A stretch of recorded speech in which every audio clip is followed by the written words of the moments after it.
There we go. Well, welcome to the Young Entrepreneur Syndicate tonight, Monday, March 4th. I'm excited. Spring's right around the corner. Still light outside here in Montana. You can already feel the shift. I know if you're in a Southern California state, you probably had the shift a month ago. But you can already feel the shift in the air. And I'm not just talking about the weather. I'm just talking about, you start thinking about, like my text said earlier, who wants to go on vacation this summer? Who wants to spend some time in the sun and relaxation and enjoying the fruits of our labor, right? I can already feel that shift coming around the corner here. And that's going to be the foundation for tonight's call. Because if you remember, the topic was complacency versus commitment. Okay, and it's going to be that commitment that's going to get you into a place where hopefully into May, you're booking a big summer vacation somewhere, in July and August, because you've kicked some butt now the next 90 days. So complacency versus commitment is the topic for tonight. So Heidi, good to see you. First of all, I'd like everybody, if you can figure it out, if you have not put anything in the chat before, go to the chat and put in the chat what you do for your business. If you're in here as an entrepreneur, put that in. If you're starting a business, put that in. If you're an entrepreneur and you just want to have success there, put that in. I want people to know what type of people are in this group and what you do. And that is going to be part of tonight's topic. So it looks like Jeremy's quick on the draw. Jeremy, put in there what you do. It's a bitters business. All right. Thank you. John Fuller's coming in. The reason why I'm having you do that is I actually had a very productive call with Jeremy this morning about his bitters business. And if you didn't know, that is actually, Jeremy, you want to tell everybody what a bitter is? Let's get this some interaction in here. Tell everybody what a bitter is.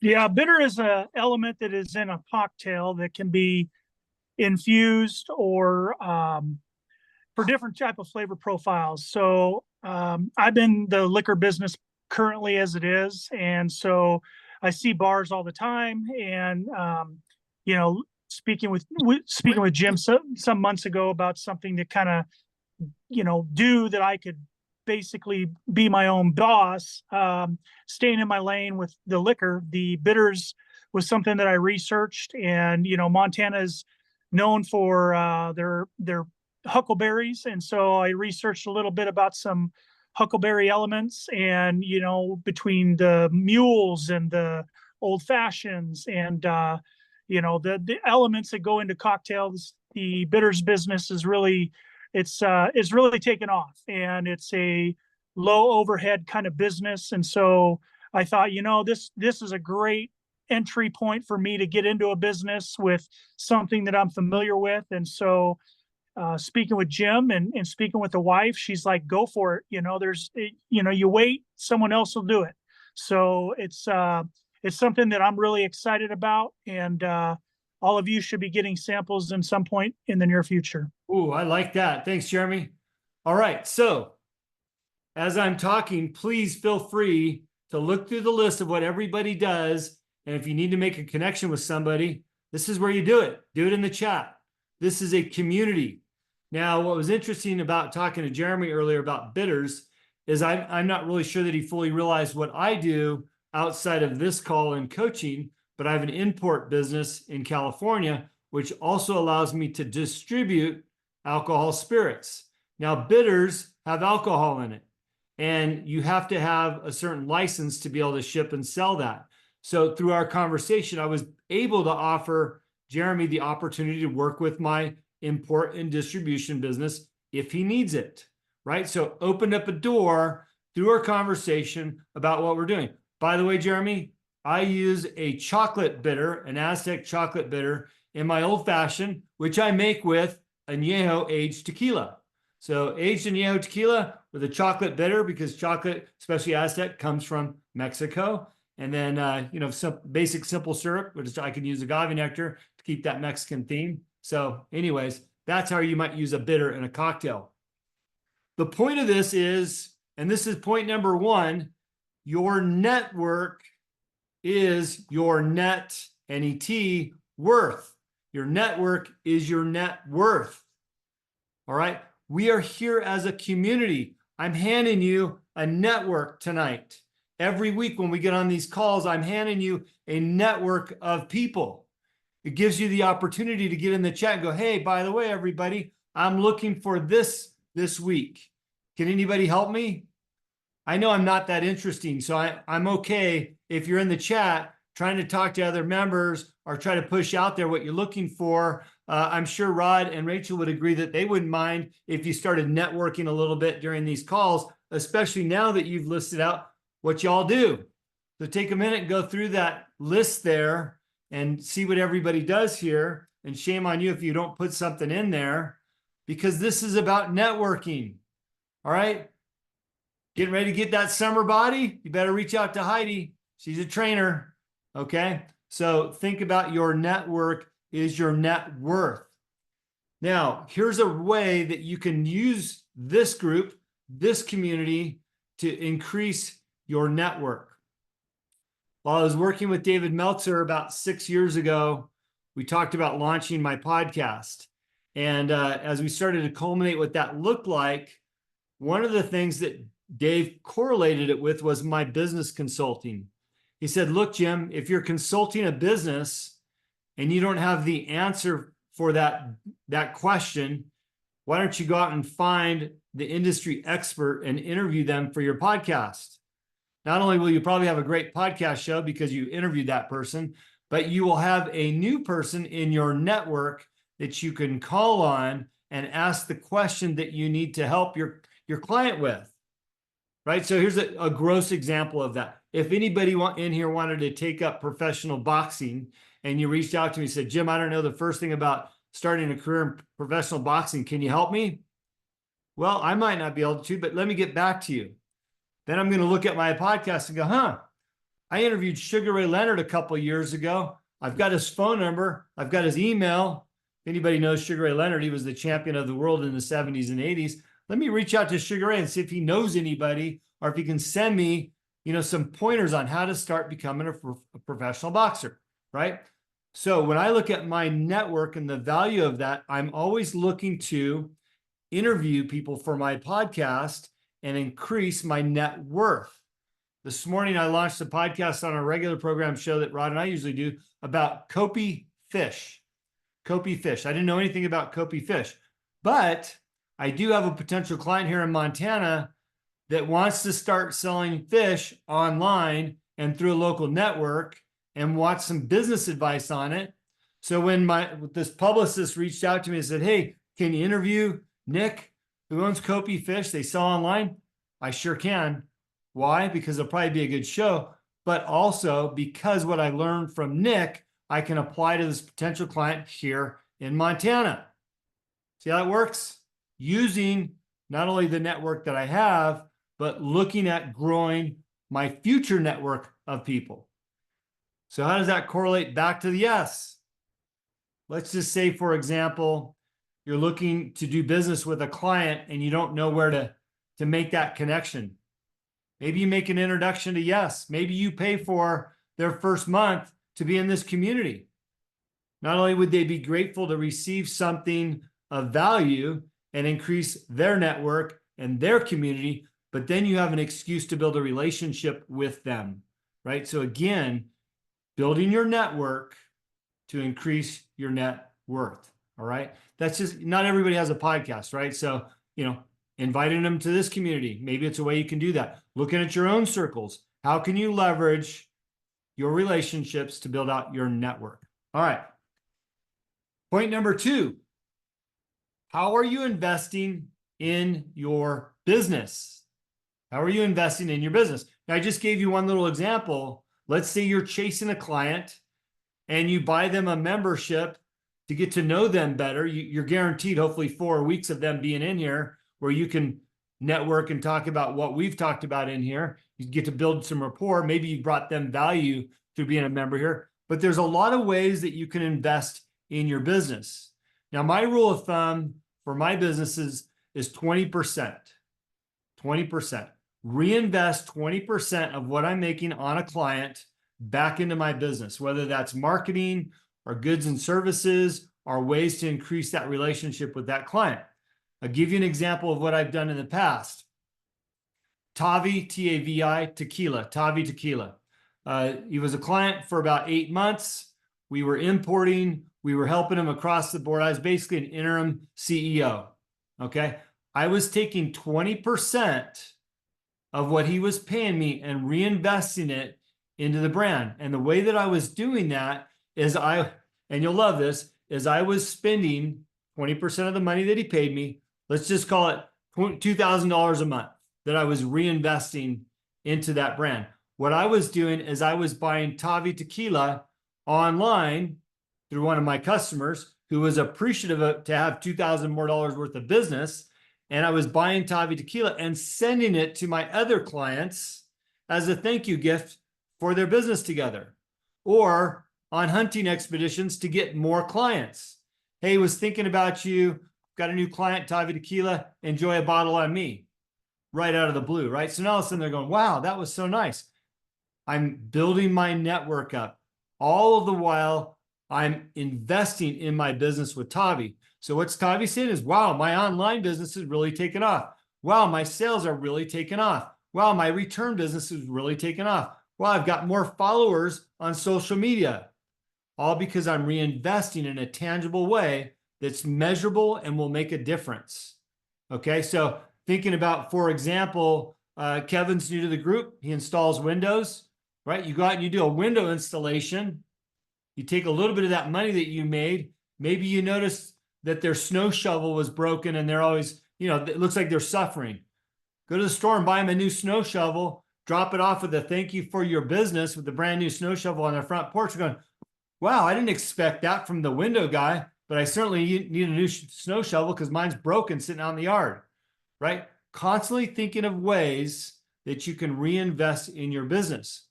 One of my private coaching clients is a personal assistant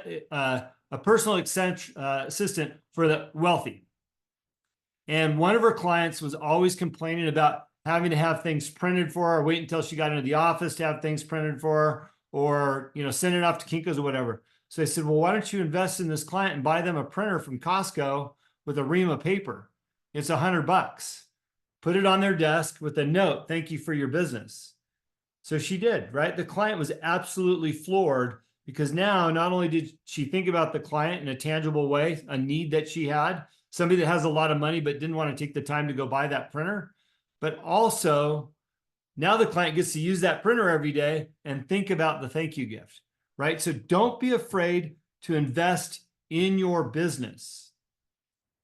Another way that you can invest in your business is through offering a charitable contribution on behalf of the client. So maybe you have a charity component to your business. When I owned the tequila company, we gave back 2.5% of our sales on every liter of tequila to the schools in Mexico. So every liter that we bought out of the distillery, we donated back to those schools. If you know about my wine business, Baja United Imports, we donate back to the orphanages in Baja, Mexico. And sometimes when I do client work, half of my first month's fees, I will tell them up front that I'm donating that to a charity that I've already pre-selected, which is usually the orphanages in Baja. And I'll tell you for a fact, one time I did that, and the way that that works is, let's just say I give them a rate, I'll work for you for $1,000 a month. 50% of that goes to this charity. I will tell them the name of the charity and give them the link so that they make the donation directly. And then I say, after your donation's made, we'll start working, right? So they know that I'm serious about it. Then they actually make the donation because I need proof. And then I start working. I did that once with a client. It was substantially more money, but because I did that, they said yes to working for me long-term or working with me long-term because they realized for me, it was about giving back, not just receiving the money as a client, right? So they realized where my true values, I put my money where my mouth was on these values. Okay. So think about ways that you can reinvest in your business. That was point number 2.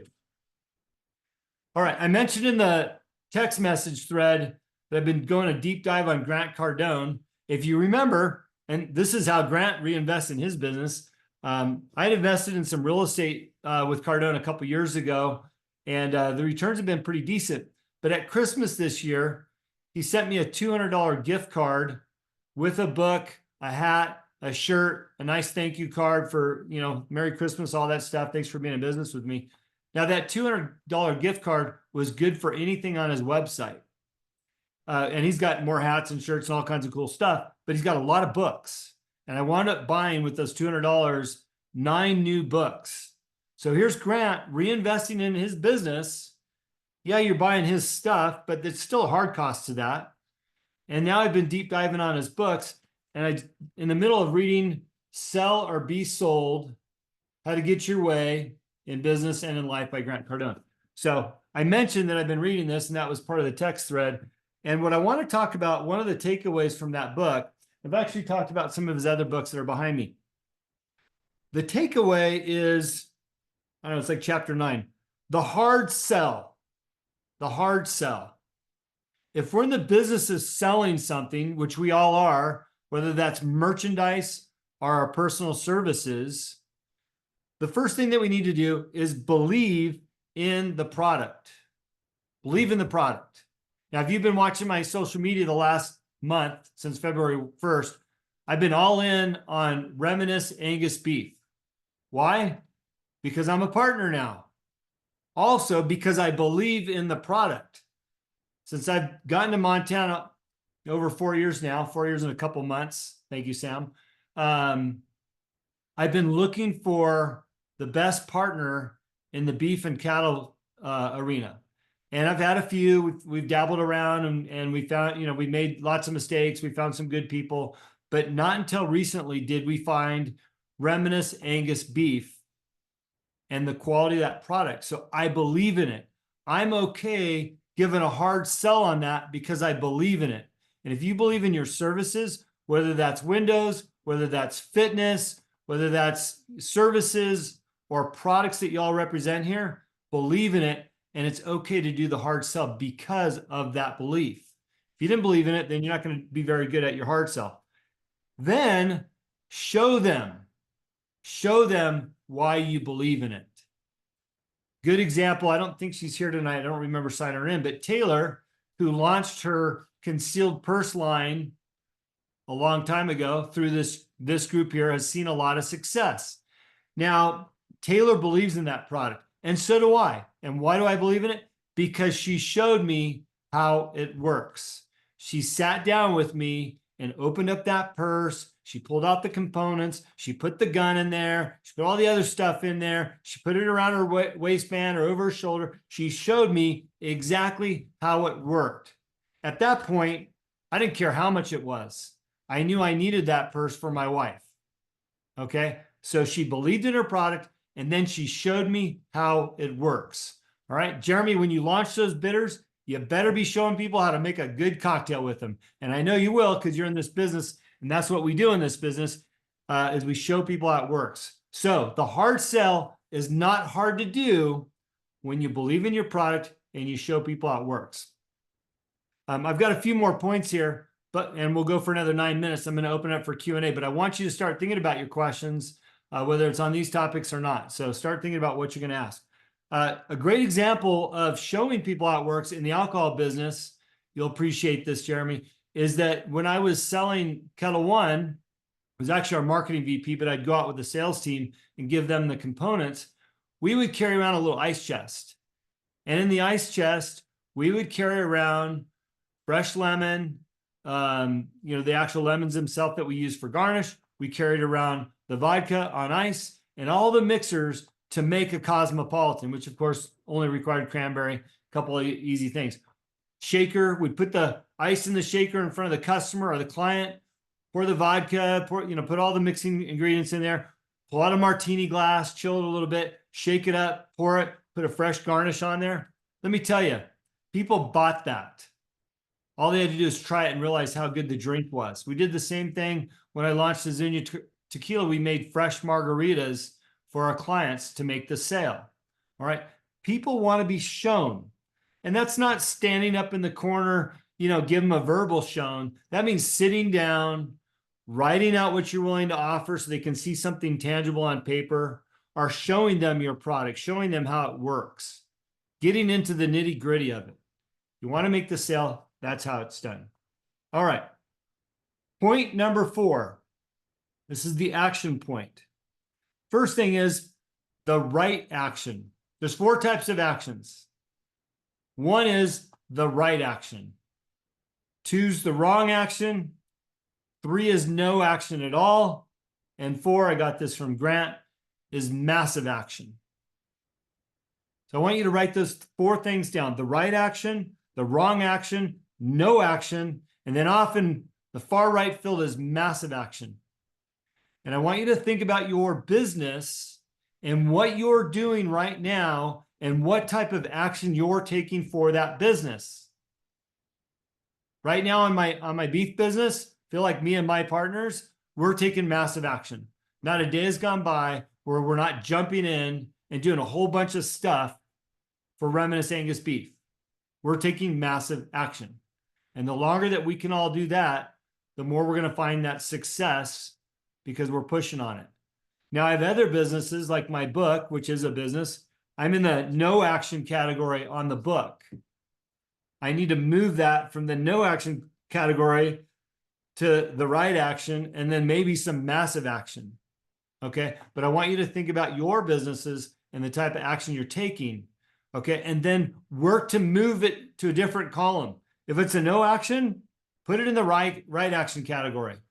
If you're going the wrong direction, put it in the right action category. Once you get to the right action category and you build a little steam, then move it to the massive action category.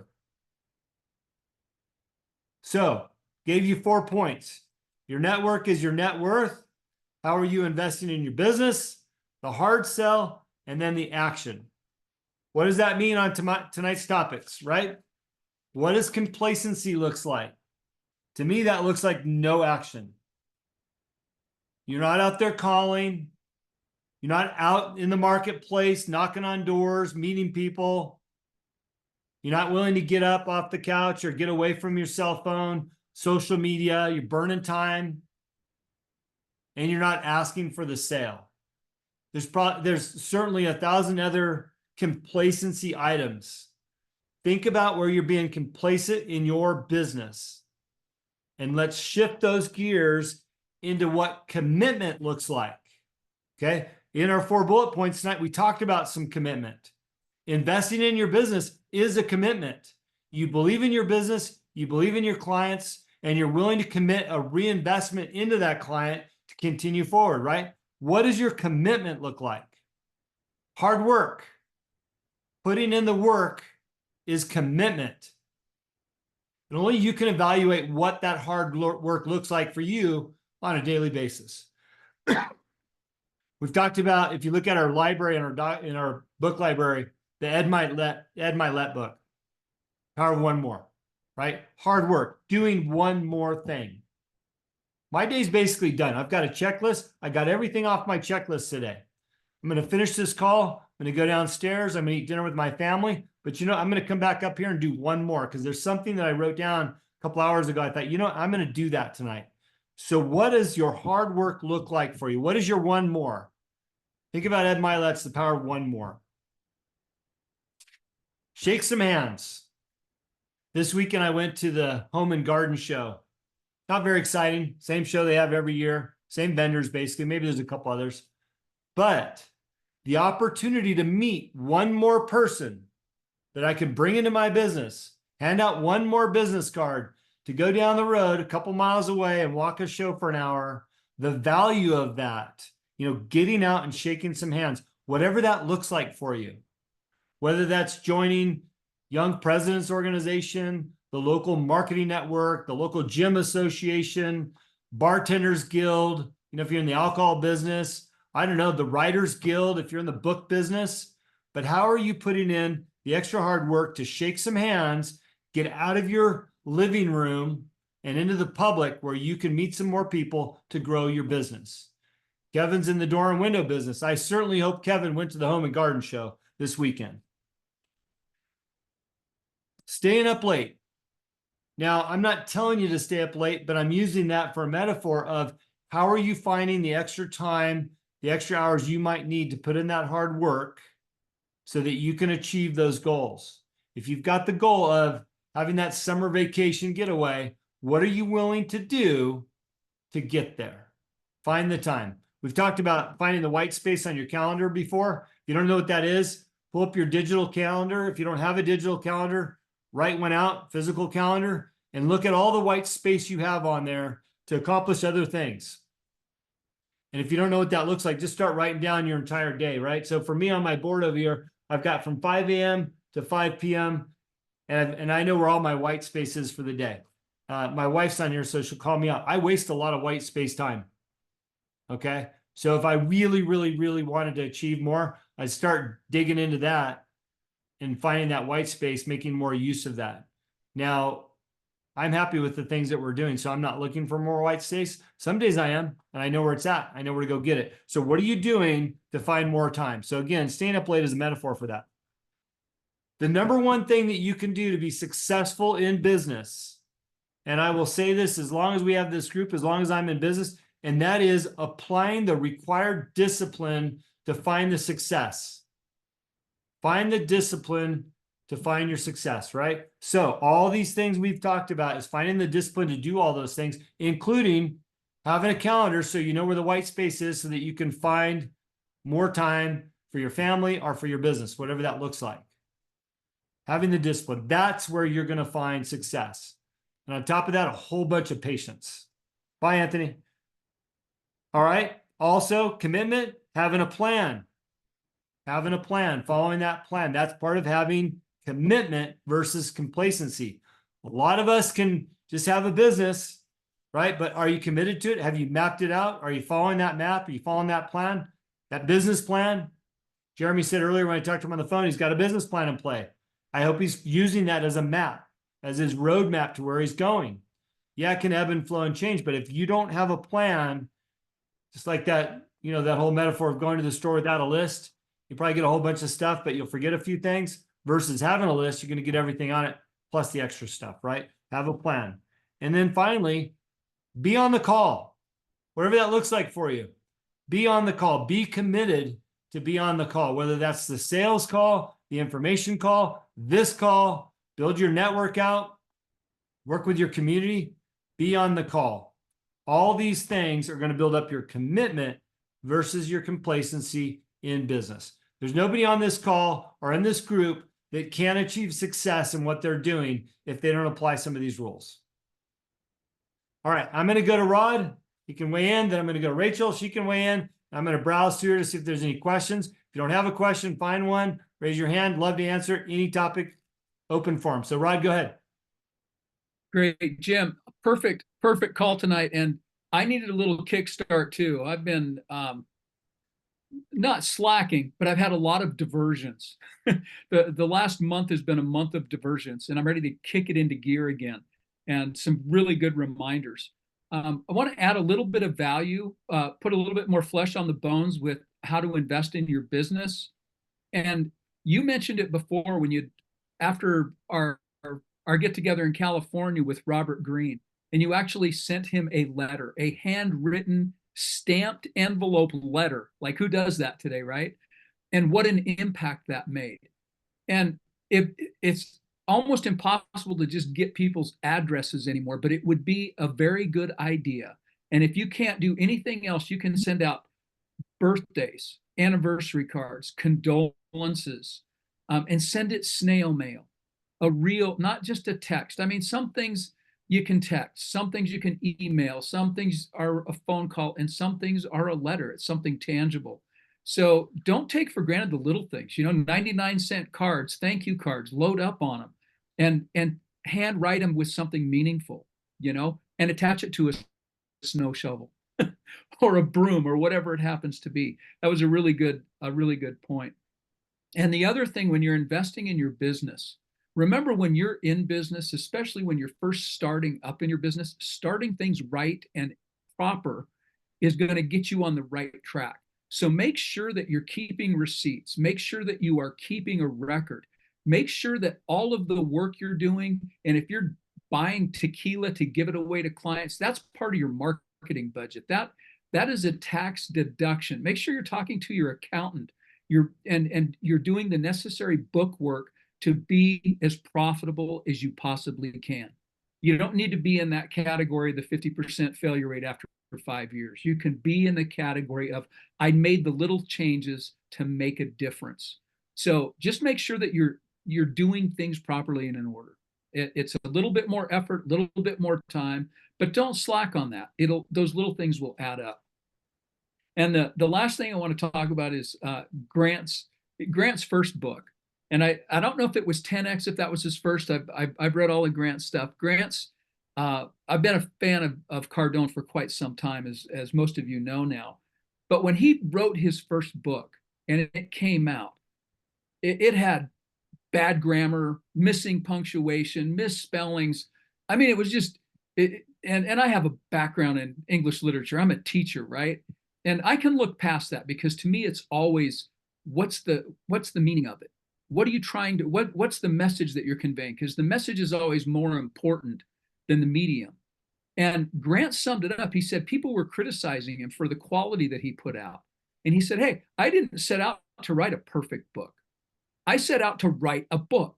I didn't set out to write a bestseller. I set out to write a book that was going to help people. So don't get caught up on all the details, thinking everything has to be perfect before you act. You can act, and that's part of the massive action. If you're doing massive action, you don't have time for perfection. You have time for excellence. And that comes in, like Jim just said, that comes in your belief and in how you show the product.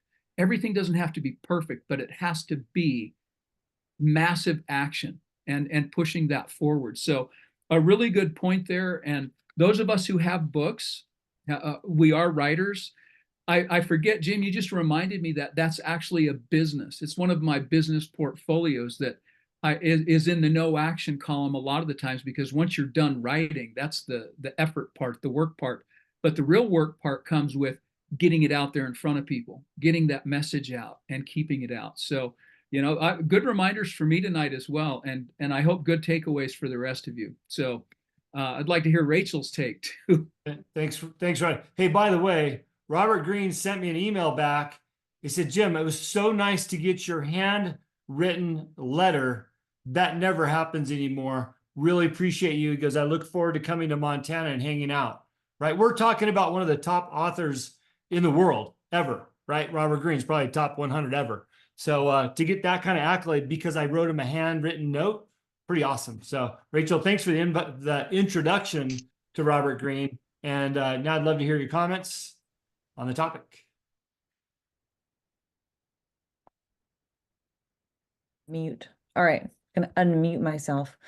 Yeah, Robert Greene's fantastic, by the way. I mean, that man surprised me because I kind of feel like I had read his books and it built him up to be like this just like untouchable celebrity in my mind. And when I first met him in the airport after an Arte event, I was such like a girl crush, and it's not like he's like super hot or something. Like he's this older, respectable like gentleman, right? But he's so down to earth. He's so friendly. He's so generous with his time and his wisdom. And it's been great getting to know him over the years. And, I love that he came to that event. That was awesome. So I thought everything you said tonight was spot on. I often agree with a lot of the way Jim approaches work and life. And so that's not new news to anybody. But I do want to mention two things that were kind of I guess surrounding that. One is I was recently introduced to somebody else's style of working. So if Jim and I have a tendency to agree a lot on things, our styles are also very similar, right? So let's say we've got massive to-do lists and a ton of deliverables, right? So I was talking to somebody in my life the other day, and it was a guy, and he was like, I need to go get my head in the right mind space. I've got a lot of things I have to deliver on. I have to read this thing. I have to study for this course. I have this client work to do. I've got to go get in the right mindset. I said, well, how long does it take for you to get in the right mindset? He's like, I don't know, like it could take like half a day. I'm like, well, what are you doing during that half a day? He's like, I don't know, like, just relaxing or, like drinking coffee. And I was like, are you kidding me? What a waste of time. I would be having extreme anxiety because I'm like, I could be using that half a day to get all my stuff done. But it reminded me that like everybody has a different approach. So everybody has something that works for you. And hopefully you're setting yourself up so that you know what is going to work best for you. Now, granted, I love that this person's not asking me to do it their way, and I'm not asking them to do it mine. So it's fine. And I think you can work with anybody as long as you know their style and you can kind of plan for that. So that was something interesting. I'm constantly learning about how to work more effectively with people. And then the other thing that I wanted to share with you guys today, and Jim, could you give me sharing responsibility or authority, please? Yep. All right, thank you very much. As you guys often know, I often have a visual because it's how my brain works. But I recently learned about something that was new to me, and so I want to share it with you. And you guys may have heard this. This might be old hat to you, but it's a Japanese concept, and I'm going to struggle a little bit with the pronunciation because I'm still learning this, but it could jai or something sort of close to that. Ikigai. It's a reason for being. And the thing that I want to talk you guys through this, because it's a little overwhelming when you look at the visual, but once I break it down for you. So it really combines four main principles. It's your mission, your passion, your profession, and your vocation. And if you look at those four areas of your reason for being and how they overlap and how that helps you feel complete and how that drives the way you prioritize your life and how you invest in your clients or you reinvest in their products or their businesses, or if you're going all in on a beef client that you really believe in, well, what a blessing to be able to combine something that is a part of a mission and a passion and a profession and a vocation, and it all meets together and it helps as it's a more genuine connection. And so I think that for me, having recently learned this, I'm kind of running things through this filter. What are things that I love to do or that I'm good at that also I can get paid for, and what the world needs. And so it's just another way to look at things and to kind of give yourself that gut check. So I love the way Jim's been all in on the beef. And I think that for years and years, I've said about my clients with Sunday Brunch and any marketing that we're doing, we do the best work when it's the clients that we believe in, when we love and care for them as if they're our own businesses. The test of if we're going to take somebody on is this the kind of client that we're going to proactively think about, when we're like out, on a run or doing yoga? Is our heart and our mind going to wander to the needs of their business? Is there going to be this ikajai?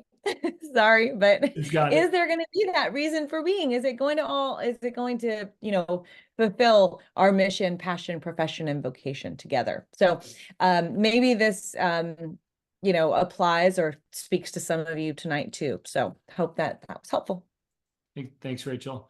But by the way, looking at that diagram there, it's a lot of what I talk about. Thanks, Jim, for the ikigai pronunciation. It's a lot about when I talk to my clients, and most of you in here, especially the ones that have been here longer, we talk about soft skills, this understanding your values first, right? What are your values? Apply those towards your goals, and then apply those goals towards your business. Because if they all meet, you're going to have that satisfaction like the chart talked about, right? So for example, this group, Young Entrepreneur Syndicate, for myself and Rod and Rachel, hits home on all those values, right? Our ability to help others, do what we love, come together on Monday nights, and hey, maybe we make a couple bucks, right? So if you can find that in your own business and apply that, you're winning all the way around. You're not going to get to the finish line and be disappointed in how you've spent your time, at work, right? And you're not missing any of the other important components. So I love the diagram. Rachel, are you going to be able to put that up on the back end of yes? Yes. Yeah, I figured. All right. So look, I'm not gonna drag it out. If there's questions, pop your hand up.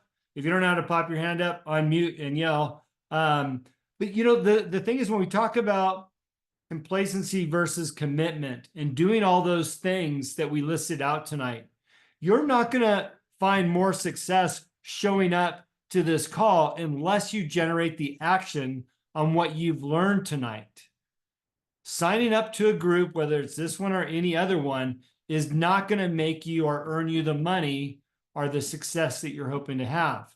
It's taking these tools and then applying them once we get off the call, right? And then reaching out to your network and working through the processes. Okay. So I just want to be really clear about that. And it's been a while since we've said this, but being an entrepreneur is hard. Being a successful entrepreneur is hard. There's no easy route. I started the Baja United Import Company in 2017. And like every entrepreneur, I thought, oh man, we're going to make a fortune on this. Nobody knows about these wines. They're amazing. I've got this awesome marketing company. We're going to do all these things. Here I am. What is that? 6, 7 years later? We're just now starting to see some really good movement. Just now feeling like a viable business, maybe something that's going to provide a salary someday to somebody, right? Maybe it's got that actual net worth that we valued it at a few years ago. It's 7 years later. And all the tools were there back in 2017 where I thought this is going to crush it. So just know that if you put in the work, you'll get there. Be patient. Be committed and take massive action, right? So, all right. I don't see any hands up. Next week, we've got another call. Look forward to seeing everybody. If you want to schedule a call with me, I know I've spoken to a few of you today.